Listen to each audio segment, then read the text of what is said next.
Hi, welcome back to English 114 Online.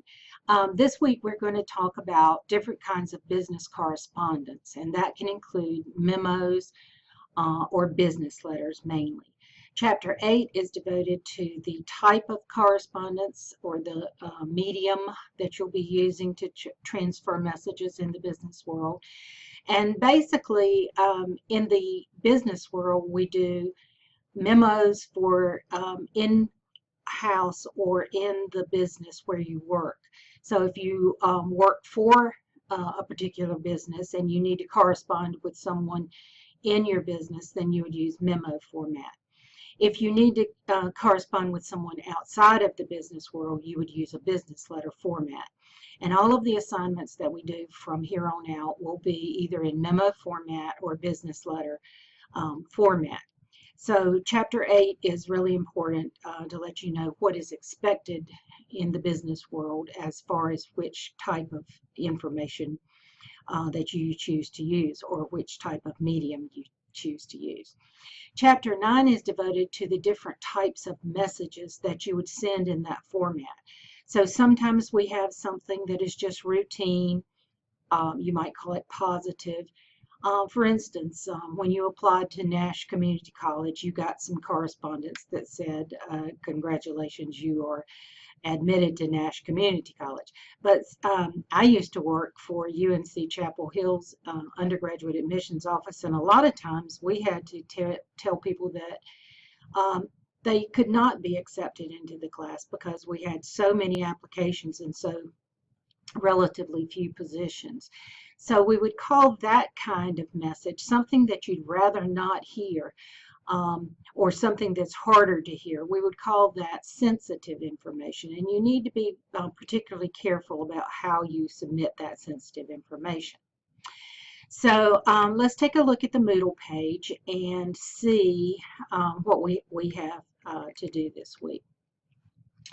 So here we have the assignments and resources as usual.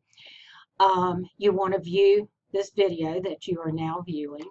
The PowerPoint presentations for Chapter 8 and 9 are on here. And again, if you don't want to view the PowerPoint version, then you can simply view the HTML version if you would rather. Underneath that for reading this week, in Chapter 8 regarding business correspondence 265 to 278, particularly the writer's checklist. These checklists are really helpful. So if you don't have time to read it all, at least remember where that checklist is so that you can go back and look at that. Chapter 8, memos 285 to 286.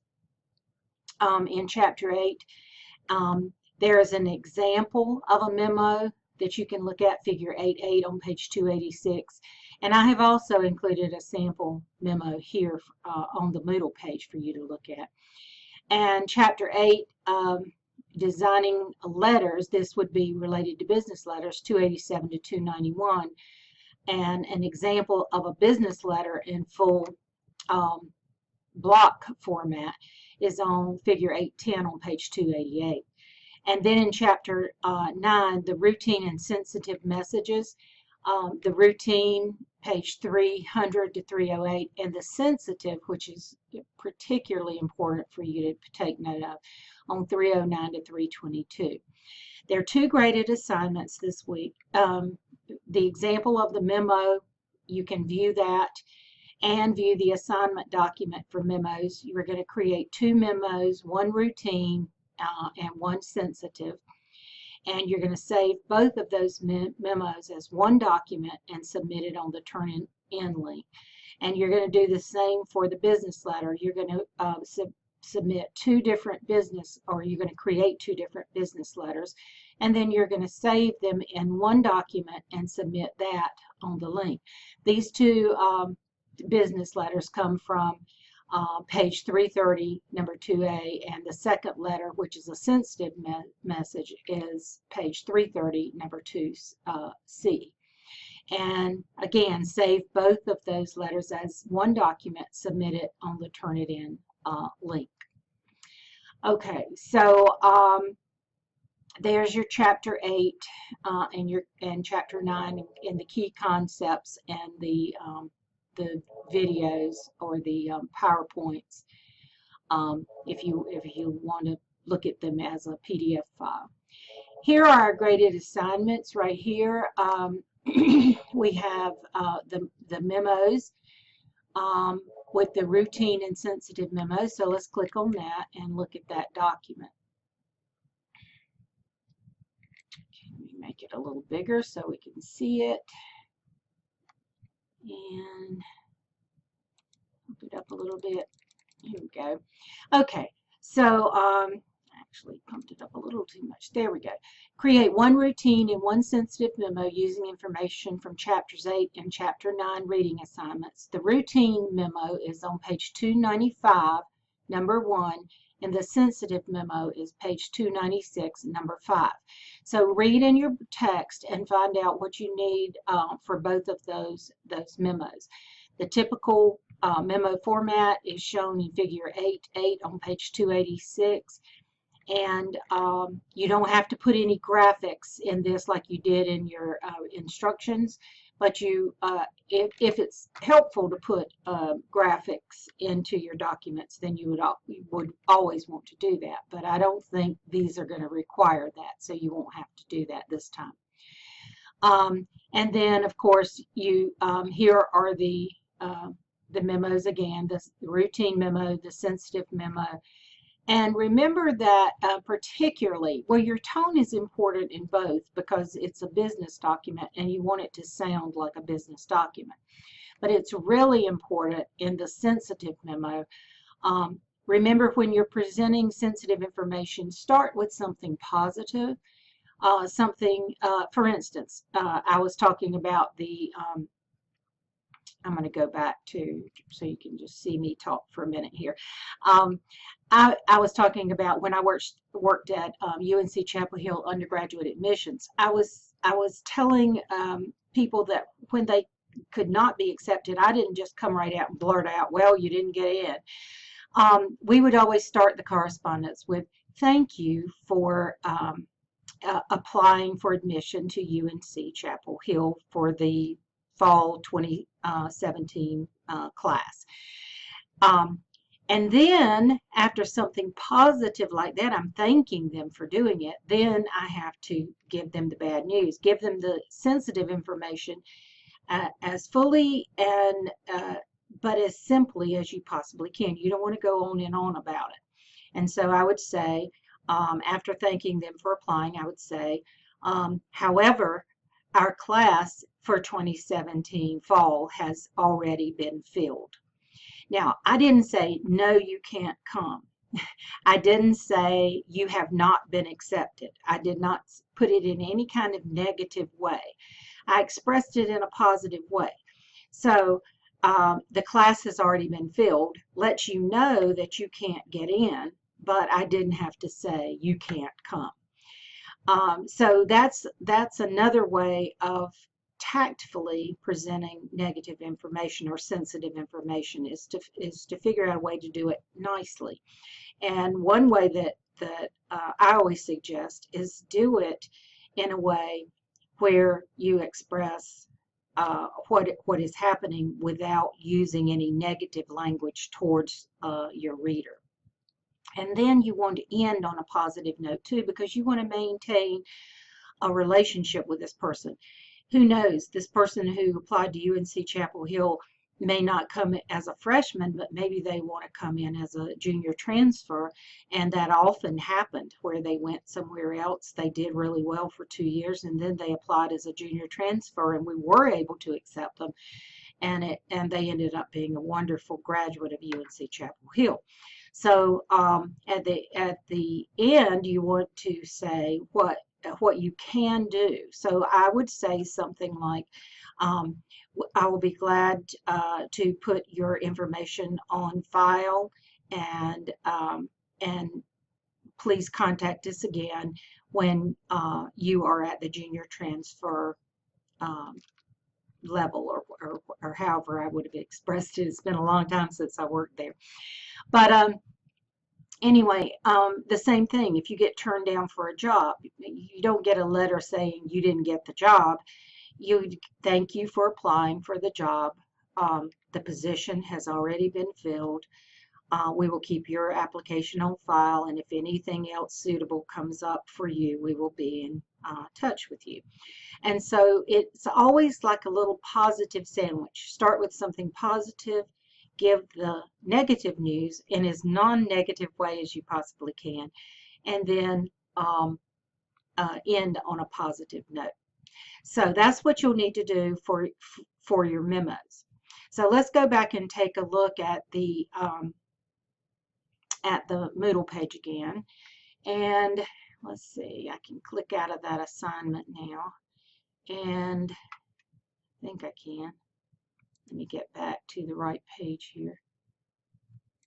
Okay, back to the Moodle page.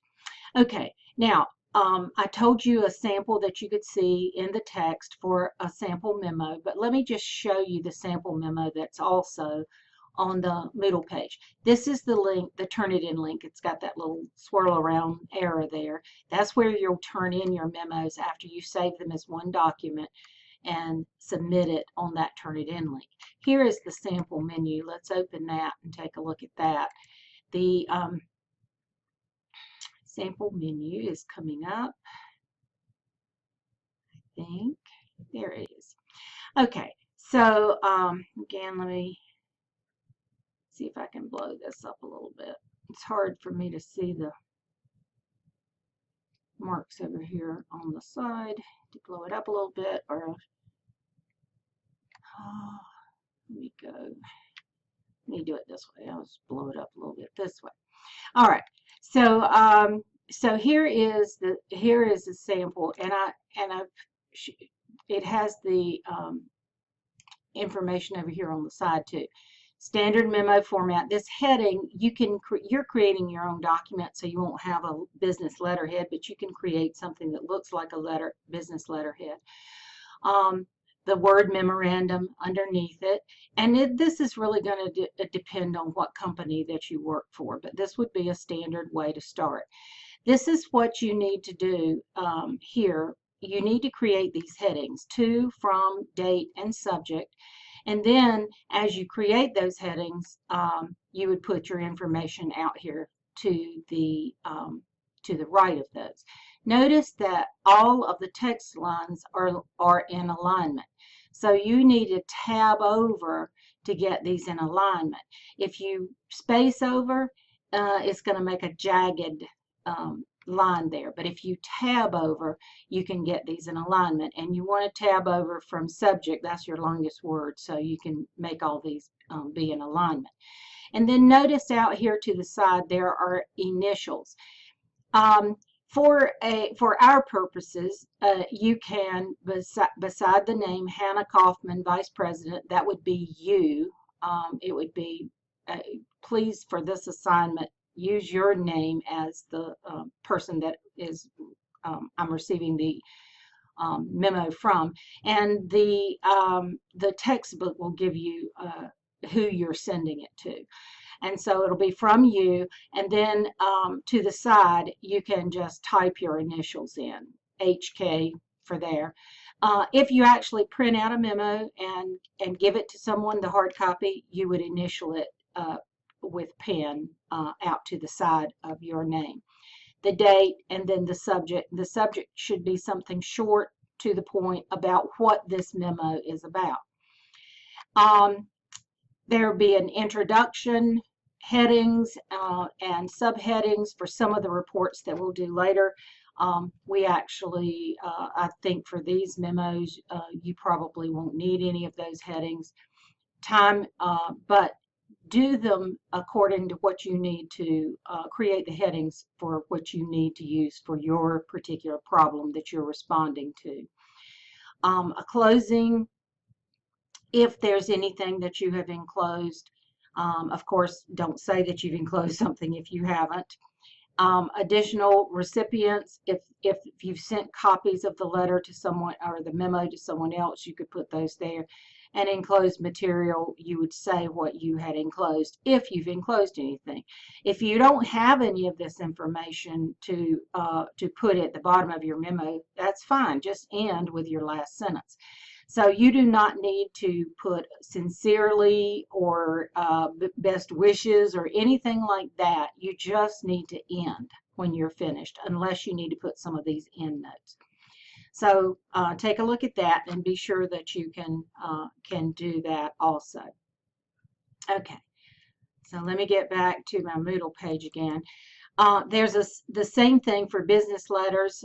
Here's the assignment for business letters. Click on that, and again, let me blow that up a little bit so you can see it on the screen here. Create one routine and one sensitive business letter. A routine business letter 332A and sensitive business letter 332C. You want to follow it and do it the same way. You just want to be very careful about your tone with particularly with the sensitive business letter, because you don't want to be giving someone sensitive information in a non-tactful way. So you can view that document and see what you need to do for that. Save the 2 business letters that you create in one document and then submit it here on the Turnitin link. For a sample of a business letter, here is the sample full block business letter. There's also a sample in the book that you can look at, but this one might be particularly helpful to you, because what I have done is I have made notes on here. Business letters are a very more complex document than memos are. Memos just have those 4 headings at the top with your text lines aligned, and then you single space always within paragraphs and double space between the paragraphs. Set your documents to do single line spacing and then follow that pattern. At the top up here, you have return address information. If this is in your business letterhead, it will already be there. But since you're creating this document yourself and you don't have business letterhead, you would put the information up here. Notice that we spell out street, avenue, boulevard, whatever the word is here in a formal business letter. You would put a comma between your city and your state. If you're spelling out Indiana, if you're the new keyboarding method is if you're not spelling it out and you're just using the postal 2-letter abbreviation, you don't have to put that comma there. It's not wrong to put the comma there. Then you space and you put your zip code, put your telephone number if you want that on there, put your email address if you want that on there, and all of this together becomes your return address information. After that, for a full block letter, you want to go over to and align everything at your flush left margin. You'll start with your date, then you'll skip a line, and then you'll have your inside address information, which is going to be the first and last name of the person to whom you are writing, the person's position, if you know that position, the name of the person's company, the street address, and again, spell out street, avenue, boulevard, whatever it is there. This is Lafayette, Indiana, and your zip code. So all of that is single line spaced within the different parts of the business letter. Notice up here with Smith Consultants, your return address information, it's all single line spaced. And the same is for here, your inside address, all single line spaced. Then you skip a line and you go to the next part of your letter, your salutation. And the way a salutation goes in a formal business letter is dear. It's not romantic, it's just formal. Dear, the title of respect, in this case, Mr., and the full last name. Dear Mr. Kruger, dear Ms. Lee, dear Dr. Smith. And it's followed by a colon, and that's very important.